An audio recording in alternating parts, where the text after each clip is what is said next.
ਹਾਂਜੀ, ਸਤਿ ਸ਼੍ਰੀ ਅਕਾਲ ਜੀ ਸਾਰਿਆਂ ਨੂੰ। ਅੱਜ ਆਪਾਂ ਇੰਡੀਅਨ ਪੋਲਿਟੀ ਦੇ ਕੁਝ ਐਮਸੀਕਿਊਜ਼ ਡਿਸਕਸ ਕਰਾਂਗੇ ਜੋ ਤੁਹਾਡੇ PPT+B ਕਲਰਕ ਅਤੇ ਕੋਆਪਰੇਟਿਵ ਇੰਸਪੈਕਟਰ ਅਤੇ ਨਾਇਬ ਤਹਿਸੀਲਦਾਰ ਐਗਜ਼ਾਮ ਲਈ ਬਹੁਤ ਹੀ ਮਹੱਤਵਪੂਰਨ ਹਨ। ਅਤੇ ਇਹ ਸ਼ਿਓਰਟੀ ਹੈ ਕਿ ਇਹ ਕੁਐਸਚਨ ਬਹੁਤ ਹੀ ਪੇਪਰ ਵਿੱਚ ਵੇਟੇਜ ਬਣਾਉਂਦੇ ਹਨ ਜੇਕਰ ਤੁਹਾਨੂੰ ਆਉਂਦੇ ਹਨ। ਅਤੇ ਇਹਨਾਂ ਨੂੰ ਤੁਸੀਂ ਬੜੇ ਹੀ ਧਿਆਨ ਨਾਲ ਸੁਣਨਾ ਹੈ ਅਤੇ ਹੋ ਸਕੇ ਤਾਂ ਰਾਈਟ ਡਾਊਨ ਵੀ ਕਰਨਾ ਹੈ।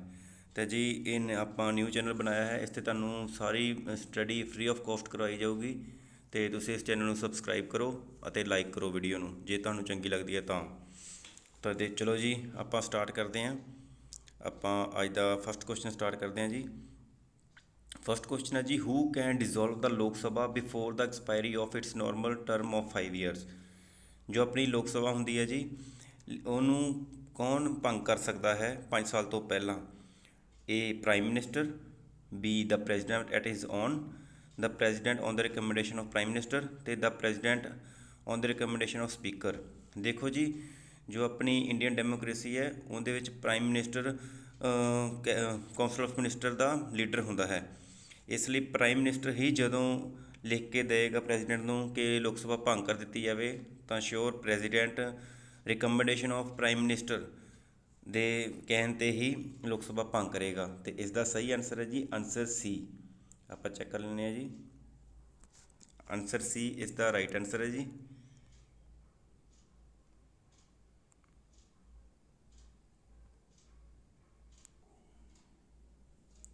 ਤਾਂ ਇਸ ਦਾ ਆਨਸਰ ਹੈ ਜੀ ਸੀ। ਅਤੇ ਆਪਾਂ ਨੈਕਸਟ 'ਤੇ ਚੱਲਾਂਗੇ ਜੀ। India is known as a parliament democracy because, ਜਿਹੜੇ ਇੰਡੀਆ ਹੈ ਇਸ ਨੂੰ ਪਾਰਲੀਮੈਂਟ ਡੈਮੋਕ੍ਰੇਸੀ ਕਿਹਾ ਜਾਂਦਾ ਹੈ ਕਿਉਂਕਿ। ਇਹਦਾ ਆਨਸਰ ਹੈ ਜੀ ਸੀ, ਦ ਐਗਜ਼ੀਕਿਊਟਿਵ ਰਿਸਪੋਂਸੀਬਲ ਟੂ ਪਾਰਲੀਮੈਂਟ। ਜਿਹੜੇ ਆਪਣੇ ਐਗਜ਼ੀਕਿਊਟਿਵ ਮੰਤਰੀ ਪਰਿਸ਼ਦ ਮੰਤਰੀ ਨੂੰ ਕਿਹਾ ਜਾਂਦਾ ਹੈ, ਜਾਂ ਤੁਹਾਨੂੰ ਜਿਹੜੇ ਬਿਊਰੋਕਰੈਟਸ ਹੁੰਦੇ ਹਨ ਉਹਨਾਂ ਨੂੰ ਜੋ ਕਾਨੂੰਨ ਬਣਾ ਕੇ ਦੱਸੇ ਜਾਂਦੇ ਹਨ ਅਤੇ ਉਹ ਅੱਗੇ ਲਾਗੂ ਕਰਵਾਉਂਦੇ ਹਨ। ਇਸ ਲਈ ਜਿਹੜੇ ਬਿਊਰੋਕਰੈਟਸ ਹੁੰਦੇ ਨੇ ਉਹ ਐਗਜ਼ੀਕਿਊਟਿਵ ਨੂੰ ਰਿਸਪੋਂਸੀਬਲ ਹੁੰਦੇ ਨੇ, ਅਤੇ ਜੇ ਐਗਜ਼ੀਕਿਊਟਿਵ ਹੁੰਦੇ ਨੇ ਉਹ ਅੱਗੇ ਪਾਰਲੀਮੈਂਟ 'ਚ ਜਿਹੜੇ ਮੰਤਰੀ ਹੁੰਦੇ ਆ, ਤੁਸੀਂ ਕਈ ਵਾਰ ਦੇਖਿਆ ਹੋਏਗਾ ਕਿ ਜਿਹੜੇ ਮੰਤਰੀ ਹੈ ਉਹਨਾਂ ਨੂੰ ਪਾਰਲੀਮੈਂਟ 'ਚ ਜਵਾਬਦੇਹੀ ਹੁੰਦੀ ਹੈ। ਜਿਵੇਂ ਕਿ ਪਿੱਛੇ ਜਿਹੇ ਕਾਨੂੰਨ ਬਣੇ ਸੀ ਤਾਂ ਖੇਤੀ ਕਾਨੂੰਨ ਬਣੇ ਸੀ, ਤਾਂ ਜੋ ਆਪਣਾ ਖੇਤੀ ਮੰਤਰੀ ਸੀ ਉਹ ਸੈਂਟਰ ਦਾ, ਆਈ ਥਿੰਕ ਪੂਰਾ ਯਾਦ ਨਹੀਂ ਆ ਰਿਹਾ, ਪਰ ਉਹ ਰਿਸਪੋਂਸੀਬਲ ਸੀ ਪਾਰਲੀਮੈਂਟ 'ਚ। ਤਾਂ ਇਸ ਦਾ ਸਹੀ ਆਨਸਰ ਹੋਏਗਾ ਜੀ ਸੀ। ਨੈਕਸਟ ਚੱਲਦੇ ਹਾਂ ਜੀ 3 ਨੰਬਰ ਕੁਐਸਚਨ 'ਤੇ। Which among the following is not a fundamental right. ਤੁਹਾਨੂੰ ਸਾਰਿਆਂ ਨੂੰ ਪਤਾ ਹੋਏਗਾ ਜੀ ਕਿ ਆਪਣਾ ਇਸ time right to property fundamental right ਨਹੀਂ ਹੈ, ਕਿਉਂਕਿ ਇਸ ਨੂੰ 44ਵੀਂ ਅਮੈਂਡਮੈਂਟ ਰਾਹੀਂ ਆਪਣੇ 1979 ਰਾਹੀਂ ਇਸ ਨੂੰ ਰਿਮੂਵ ਕਰ ਦਿੱਤਾ ਗਿਆ ਹੈ, ਕਿਉਂਕਿ ਇਹਨੂੰ ਹੁਣ ਇੱਕ ਲੀਗਲ ਰਾਈਟ ਮੰਨਿਆ ਗਿਆ ਹੈ ਜੋ ਕਿ ਆਪਣੇ ਆਰਟੀਕਲ 300A ਵਿੱਚ ਆਉਂਦਾ ਹੈ। ਤਾਂ ਇਸ ਦਾ ਸਹੀ ਆਨਸਰ ਹੋਏਗਾ ਜੀ ਰਾਈਟ ਟੂ ਪ੍ਰੋਪਰਟੀ। ਠੀਕ ਹੈ ਜੀ। ਨੈਕਸਟ ਦੇਖਦੇ ਹਾਂ ਜੀ। In India partyless democracy was the first advocated by. ਜਿਹੜੀ ਪਾਰਟੀਲੈਸ ਡੈਮੋਕ੍ਰੇਸੀ ਹੁੰਦੀ ਹੈ ਜੀ, ਜਿੱਥੇ ਕੋਈ ਪਾਰਟੀ ਨਹੀਂ ਹੁੰਦੀ ਅਤੇ ਜੋ ਸਰਕਾਰ ਬਣਾਉਂਦੇ ਹਨ ਸਿਰਫ ਉਹ ਨੁਮਾਇੰਦੇ ਉਹੀ ਲਗਾਤਾਰ ਸਰਕਾਰ ਨੂੰ ਰਿਪੀਟ ਕਰੀ ਜਾਂਦੇ ਹਨ। ਤਾਂ ਇਹ ਕਨਸੈਪਟ ਸੀਗਾ ਜੀ MN ਰੋਏ ਸਾਹਿਬ ਦਾ, ਜਿਨ੍ਹਾਂ ਨੇ ਆਪਾਂ ਨੂੰ ਕਨਸਟੀਟਿਊਸ਼ਨ ਦਾ ਆਈਡੀਆ ਦਿੱਤਾ ਸੀ 1934 ਵਿੱਚ। ਤੁਹਾਨੂੰ ਯਾਦ ਹੋਏਗਾ 1934 ਵਿੱਚ MN ਰੋਏ ਸਾਹਿਬ ਨੇ ਕਨਸਟੀਟਿਊਸ਼ਨ ਬਣਾਉਣ ਦਾ ਆਈਡੀਆ ਦਿੱਤਾ। ਅਤੇ ਇਹਨਾਂ ਨੂੰ ਇਹ ਵੀ ਕੋਈ ਕੁਐਸਚਨ ਆਉਂਦਾ ਹੈ ਕਿ ਆਈਡੀਆ ਆਫ ਕਨਸਟੀਟਿਊਸ਼ਨ ਕਿਹਨੇ ਦਿੱਤਾ? ਤਾਂ ਇਹਦਾ ਸਹੀ ਆਨਸਰ ਹੈ ਜੀ MN ਰੋਏ। ਅਗਲਾ ਕੁਐਸਚਨ ਦੇਖਦੇ ਹਾਂ ਜੀ। The first general election to ਦਾ ਲੋਕ ਸਭਾ ਵਰ ਹੈਲਡ ਇਨ। ਤੁਹਾਨੂੰ ਪਤਾ ਹੈ ਜੀ ਜਦੋਂ ਆਪਣਾ ਸੰਵਿਧਾਨ ਬਣ ਕੇ ਤਿਆਰ ਹੋ ਗਿਆ ਸੀ 26 ਜਨਵਰੀ 1950 ਨੂੰ ਜਦੋਂ ਲਾਗੂ ਕਰ ਦਿੱਤਾ ਗਿਆ ਸੀ, ਤਾਂ 1951 ਵਿੱਚ ਇਲੈਕਸ਼ਨ ਲੋਕ ਸਭਾ ਦੇ ਹੈਲਡ ਕੀਤੇ ਗਏ। ਪਰ ਇਹ ਕੰਪਲੀਟ ਕਦੋਂ ਹੋਏ ਜੀ? 1951 'ਚ ਸ਼ੁਰੂ ਹੋਏ ਜੀ ਅਤੇ 1952 'ਚ ਕੰਪਲੀਟ ਹੋਏ। ਤਾਂ ਤੁਸੀਂ ਦੋਨੋਂ ਆਨਸਰ ਹੀ ਸਹੀ ਲਗਾ ਸਕਦੇ ਹੋ। 1951 ਆ ਜਾਏ ਤਾਂ 1951, ਨਹੀਂ ਤਾਂ 1952। ਤੁਹਾਨੂੰ ਦੋਵਾਂ 'ਚ ਇੱਕ ਕੁਐਸਚਨ ਹੀ ਦਿੱਤਾ ਹੋਏਗਾ, ਅਤੇ ਇਸਦਾ ਸਹੀ ਆਨਸਰ ਹੈ ਜੀ 1951। ਅਤੇ ਆਪਾਂ ਅਗਲੇ ਕੁਐਸਚਨ 'ਤੇ ਚੱਲਾਂਗੇ ਜੀ। Article 356 of the constitution of India provides for. ਇਹ ਲਿਖਿਆ ਵੀ ਆਰਟੀਕਲ 356 ਵਿੱਚ ਕੀ ਦਿੱਤਾ ਗਿਆ ਹੈ? ਆਪਾਂ ਸਾਰਿਆਂ ਨੂੰ ਪਤਾ ਹੈ ਜੀ ਕਿ ਜੋ ਆਪਣੇ ਇੰਡੀਅਨ ਕੰਸਟੀਟਿਊਸ਼ਨ 'ਚ 3 ਟਾਈਪ ਦੀਆਂ ਐਮਰਜੈਂਸੀਜ਼ ਨੇ, ਅਤੇ ਤੁਹਾਨੂੰ ਪਤਾ ਹੈ ਇੱਕ 352 ਨਾਲ ਹੁੰਦੀ ਹੈ ਜੋ ਕਿ ਨੈਸ਼ਨਲ ਐਮਰਜੈਂਸੀ ਹੁੰਦੀ ਹੈ, ਤੇ ਇੱਕ ਹੁੰਦੀ 356 ਨਾਲ, ਜੋ ਕਿ ਸਟੇਟ ਐਮਰਜੈਂਸੀ, ਜੋ ਕਿ ਰਾਜ ਨੂੰ ਆਪਾਂ ਪ੍ਰੈਜ਼ੀਡੈਂਟ ਰੂਲ ਵੀ ਕਹਿੰਦੇ ਹਾਂ। ਅਤੇ ਇੱਕ ਹੁੰਦੀ ਹੈ ਜੀ ਆਪਣੇ 360 ਆਰਟੀਕਲ ਨਾਲ, ਜੋ ਕਿ ਫਾਈਨੈਂਸ਼ੀਅਲ ਐਮਰਜੈਂਸੀ ਹੁੰਦੀ ਹੈ। ਠੀਕ ਹੈ ਜੀ। ਤੋ 356 ਹੈ ਜੀ, ਇਹ ਆਪਣੇ imposition of president rule in state, ਜਦੋਂ ਵੀ ਕਿਸੇ ਸਟੇਟ ਵਿੱਚ ਹਾਲਾਤ ਬੇਕਾਬੂ ਹੋ ਜਾਂਦੇ ਹਨ ਜਾਂ ਉਹ ਸੰਵਿਧਾਨ ਦੇ ਹਿਸਾਬ ਨਾਲ ਨਹੀਂ ਚੱਲਦੇ, ਤਾਂ ਉੱਥੇ ਗਵਰਨਰ ਵੱਲੋਂ ਪ੍ਰੈਜ਼ੀਡੈਂਟ ਸਾਹਿਬ ਨੂੰ ਰਿਕਮੈਂਡ ਕੀਤਾ ਜਾਂਦਾ ਹੈ ਕਿ ਇਸ ਸਟੇਟ ਵਿੱਚ ਐਮਰਜੈਂਸੀ ਲਗਾਈ ਜਾਵੇ। ਪੰਜਾਬ ਵਿੱਚ ਕਾਫੀ ਤਕਰੀਬਨ 8 ਵਾਰ ਪੰਜਾਬ ਵਿੱਚ 8 ਵਾਰ ਲੱਗ ਚੁੱਕੀ ਹੈ ਜੀ। ਪੰਜਾਬ ਵਿੱਚ 8 ਵਾਰ ਐਮਰਜੈਂਸੀ ਲੱਗ ਚੁੱਕੀ ਹੈ ਜੀ। ਠੀਕ ਹੈ ਜੀ। ਅਤੇ ਆਰਟੀਕਲ 356 ਕੀ ਤੈਅ ਕਰਦਾ ਜੀ? D, imposition of president rule in a state. ਠੀਕ ਹੈ ਜੀ। 7ਵੇਂ ਕੁਐਸਚਨ ਚੱਲਦੇ ਹਾਂ ਜੀ। The president rule in a state means that the state is ruled by. ਠੀਕ ਹੈ ਜੀ। ਜਿਹੜਾ ਆਪਣਾ ਪ੍ਰੈਜ਼ੀਡੈਂਟ ਹੁੰਦਾ ਜੀ,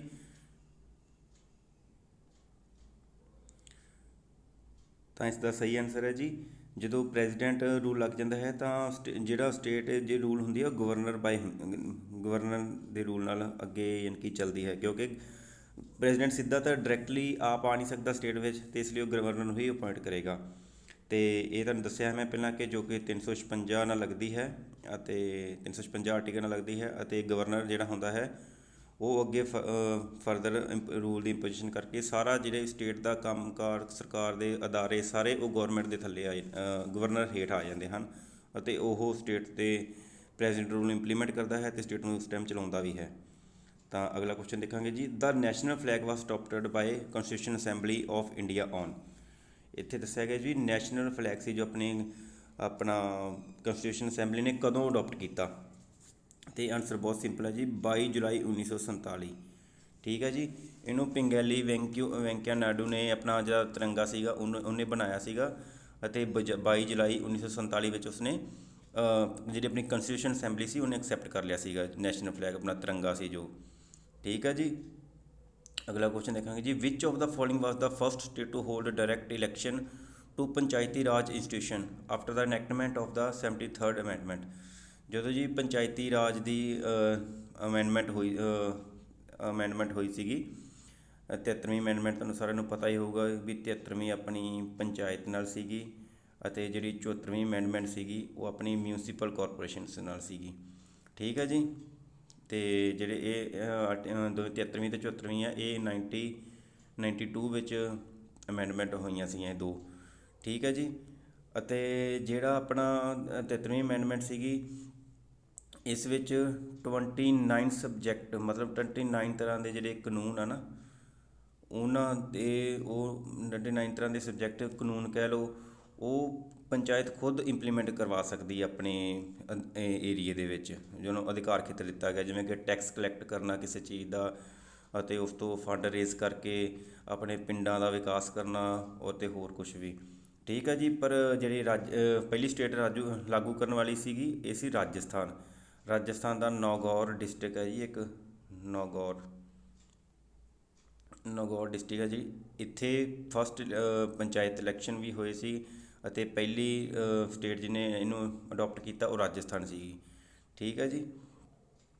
ਨੈਕਸਟ ਕੁਐਸਚਨ ਦੇਖਦੇ ਹਾਂ। Which of the following commission has not been included in the constitution of India.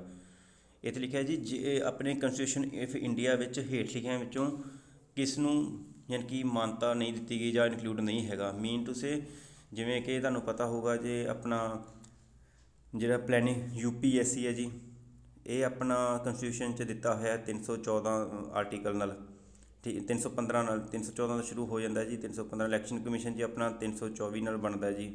Finance commission ਆਪਣਾ ਜੀ 280 ਨਾਲ ਬਣਦਾ ਜੀ। ਅਤੇ ਜਿਹੜੇ ਇਹ ਆਪਣੇ ਜਿਨ੍ਹਾਂ ਦਾ ਜ਼ਿਕਰ ਕਨਸਟੀਟਿਊਸ਼ਨ ਦਿੱਤਾ ਗਿਆ ਹੈ ਉਹ ਤਾਂ ਆਪਣੇ ਹੋ ਗਏ ਜੀ ਕਨਸਟੀਟਿਊਸ਼ਨਲ ਬੋਡੀ ਹੋ ਗਈਆਂ।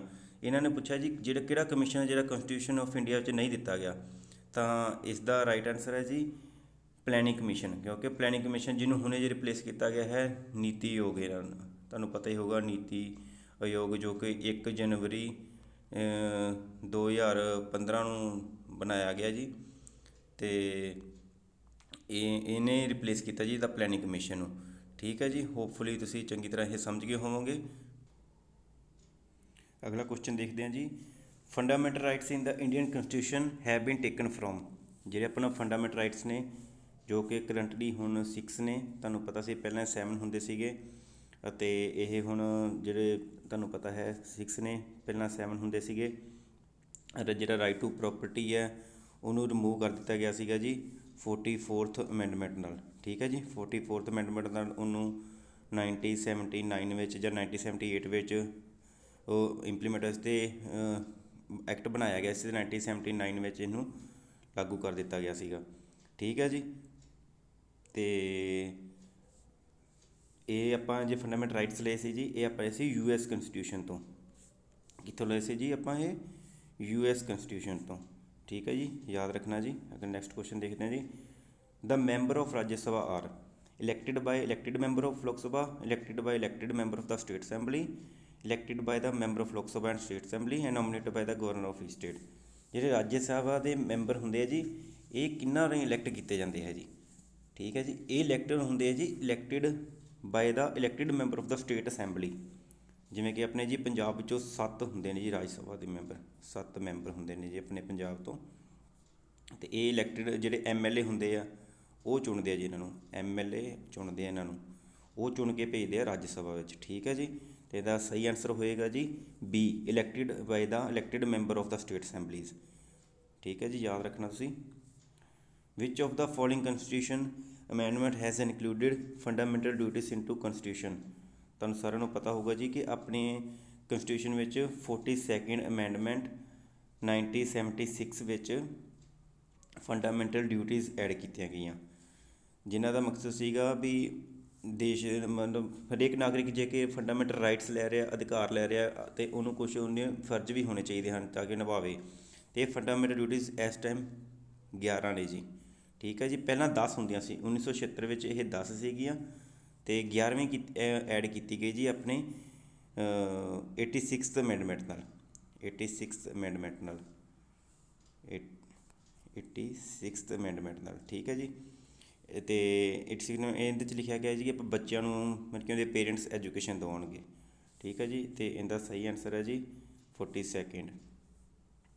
ਅਗਲਾ ਕੁਐਸਚਨ ਦੇਖਦੇ ਹਾਂ ਜੀ, the national emblem was adopted by the government of India, ਠੀਕ ਹੈ ਜੀ। ਜਿਹੜਾ ਨੈਸ਼ਨਲ ਐਂਬਲਮ ਆ ਉਹ ਕਦੋਂ ਯਾਨੀ ਕਿ ਅਡੋਪਟ ਕੀਤਾ ਗੌਰਮੈਂਟ ਆਫ ਇੰਡੀਆ ਲਈ ਕਦੋਂ ਅਡੋਪਟ ਕੀਤਾ ਗਿਆ? ਤਾਂ ਇਸ ਦਾ ਸਹੀ ਆਨਸਰ ਹੈ ਜੀ 26 ਜਨਵਰੀ 1950, ਠੀਕ ਹੈ। 26 ਜਨਵਰੀ ਨੈਸ਼ਨਲ ਐਂਬਲਮ ਜਿਹੜਾ ਆਪਣਾ ਆ ਉਹ ਅਡੋਪਟ ਕੀਤਾ ਹੋਇਆ ਗੌਰਮੈਂਟ ਆਫ ਇੰਡੀਆ ਵੱਲੋਂ, ਠੀਕ ਹੈ ਜੀ। ਅਗਲਾ ਕੁਐਸਚਨ ਦੇਖਦੇ ਹਾਂ ਜੀ, the mind and ideals of the framer of the Indian constitution are reflected in, ਠੀਕ ਹੈ ਜੀ। ਜੋ ਮਾਈਂਡ ਐਂਡ ਆਈਡੀਅਲ ਜਿਨ੍ਹਾਂ ਨੇ ਆਪਣਾ ਫਰੇਮ ਕੀਤਾ ਸੀ ਕੰਸਟੀਟਿਊਸ਼ਨ, ਸੌਰੀ ਇੱਥੇ ਵਰਡ ਗਲਤ ਹੈ ਜੀ, ਫਾਰਮਰ ਨਹੀਂ ਆਏਗਾ ਇੱਥੇ, ਫਰੇਮਰ ਆਏਗਾ, ਫਰੇਮਰ। ਤੁਹਾਨੂੰ ਪਤਾ ਹੈ ਜੀ ਜੋ ਆਪਣਾ ਪ੍ਰੈਮੇਬਲ ਹੈ ਨਾ, ਦਾ ਪ੍ਰੈਮੇਬਲ ਜੋ ਕਿ ਆਪਾਂ USA ਤੋਂ ਲਿਆ ਹੈ, ਠੀਕ ਹੈ। ਇਹਦੇ ਵਿੱਚ ਆਪਣਾ ਜਿਨ੍ਹਾਂ ਨੇ ਕੰਸਟੀਟਿਊਸ਼ਨ ਅਸੈਂਬਲੀ ਦੇ ਮੈਂਬਰ ਸੀ, ਜਿਨ੍ਹਾਂ ਨੇ ਆਪਣਾ ਕੰਸਟੀਟਿਊਸ਼ਨ ਬਣਾਇਆ, ਡਰਾਫਟ ਅਸੈਂਬਲੀ ਦੇ ਮੈਂਬਰ ਸੀ, ਉਹਨਾਂ ਦੇ ਆਈਡੀਆਜ਼ ਦਾ ਪ੍ਰੈਮੇਬਲ 'ਚ ਰਿਫਲੈਕਟ ਕਰਦੇ ਨੇ। ਤਾਂ ਇਸ ਦਾ ਸਹੀ ਆਨਸਰ ਹੈ ਜੀ A, ਦਾ ਪ੍ਰੇਐਂਬਲ, ਠੀਕ ਹੈ ਜੀ, ਇਹ ਆਨਸਰ ਹੈ ਜੀ ਇਹਦਾ। 10ਵਾਂ ਕੁਐਸਚਨ ਹੈ ਜੀ ਅਤੇ ਆਖਰੀ ਕੁਐਸਚਨ ਆਪਣੀ ਵੀਡੀਓ ਦਾ ਜੀ, in India election commission hold election only for, ਠੀਕ ਹੈ ਜੀ। ਜਿਹੜਾ ਆਪਣਾ ਇਲੈਕਸ਼ਨ ਕਮਿਸ਼ਨ ਹੁੰਦਾ ਆ ਉਹ ਕਾਹਦੇ ਇਲੈਕਸ਼ਨ ਯਾਨੀ ਕਿ ਆਪਣੇ ਹੋਲਡ ਕਰਦਾ, ਠੀਕ ਹੈ ਜੀ। ਅਤੇ ਇਹ ਬੜਾ ਕੁਐਸਚਨ ਤੁਸੀਂ ਸੋਚ ਕੇ ਇਹਦਾ ਆਨਸਰ ਦੇਣਾ ਜੀ। ਇਹਦਾ ਸਹੀ ਆਨਸਰ ਹੈ ਜੀ ਆਪਣੇ C, ਹਾਂਜੀ ਇਹਦਾ ਨਹੀਂ ਜੀ C ਨਹੀਂ, ਇਹਦਾ ਸਹੀ ਆਨਸਰ ਹੈ ਜੀ ਆਪਣਾ D, ਠੀਕ ਹੈ ਜੀ। ਦ ਪਾਰਲੀਮੈਂਟ ਮਤਲਬ ਲੋਕ ਸਭਾ, ਰਾਜ ਸਭਾ ਦੇ ਇਲੈਕਸ਼ਨ ਵੀ ਇਹ ਹੈਲਡ ਕਰਦਾ, ਸਟੇਟ ਲੈਜਿਸਲੇਚਰ ਮਤਲਬ MLA ਜਿਹੜੇ ਹੁੰਦੇ ਉਹਨਾਂ ਦੇ ਵੀ, ਪ੍ਰੈਜ਼ੀਡੈਂਟ ਦਾ ਅਤੇ ਵਾਈਸ ਪ੍ਰੈਜ਼ੀਡੈਂਟ ਦਾ। ਅਤੇ ਇੱਕ ਗੱਲ ਇੱਥੇ ਨੋਟ ਕਰਨ ਵਾਲੀ ਹੈ ਜੀ, ਜਿਹੜੇ ਆਪਣੇ ਪੰਚਾਇਤੀ ਇਲੈਕਸ਼ਨ ਹੁੰਦੇ ਆ ਪਿੰਡਾਂ ਦੇ ਸਰਪੰਚ ਦੇ, ਉਹ ਆਪਣੇ ਸਟੇਟ ਇਲੈਕਸ਼ਨ ਕਮਿਸ਼ਨ ਕਰਵਾਉਂਦਾ ਜੀ, ਠੀਕ ਹੈ ਜੀ। ਉਹ ਆਪਣਾ ਸਟੇਟ ਇਲੈਕਸ਼ਨ ਕਮਿਸ਼ਨ ਕਰਵਾਉਂਦਾ, ਐਸੀ ਸਟੇਟ ਇਲੈਕਸ਼ਨ ਕਮਿਸ਼ਨ ਕਰਵਾਉਂਦਾ ਜੀ। ਯਾਦ ਰੱਖਣਾ ਜੀ, ਜੇ ਪੰਚਾਇਤ ਆ ਜਾਏ ਜਾਂ ਮਿਊਨਸੀਪਲ ਆ ਜਾਏ ਤਾਂ ਫਿਰ ਸਟੇਟ ਇਲੈਕਸ਼ਨ ਕਮਿਸ਼ਨ ਕਰਵਾਉਂਦਾ ਹੈ। ਅਤੇ ਜਿਹੜੇ ਆਪਣੇ ਹੈਗੇ ਆ ਜੀ ਆਪਣੇ parliament, state legislature, MLA, president ਅਤੇ ਵਾਈਸ ਪ੍ਰੈਜ਼ੀਡੈਂਟ, ਇਹਨਾਂ ਦੇ ਇਲੈਕਸ਼ਨ ਆਪਣੇ ਇਲੈਕਸ਼ਨ ਕਮਿਸ਼ਨ ਕਰਵਾਉਂਦਾ ਜੀ, ਠੀਕ ਹੈ ਜੀ। ਅਤੇ ਤੁਹਾਨੂੰ ਸਾਰਿਆਂ ਨੂੰ ਇਸ ਚੀਜ਼ ਦਾ ਪਤਾ ਹੋਊਗਾ ਜੀ। ਤੁਹਾਨੂੰ ਵੀਡੀਓ ਵਧੀਆ ਲੱਗੀ ਤਾਂ ਜ਼ਰੂਰ ਲਾਈਕ ਕਰਿਓ, ਸਾਡੇ ਚੈਨਲ ਨੂੰ ਸਬਸਕ੍ਰਾਈਬ ਕਰਿਓ ਅਸੀਂ ਹੋਰ ਵੀ ਵਧੀਆ ਵਧੀਆ ਵੀਡੀਓ ਲੈ ਕੇ ਆਵਾਂਗੇ। ਥੈਂਕ ਯੂ ਜੀ, ਧੰਨਵਾਦ।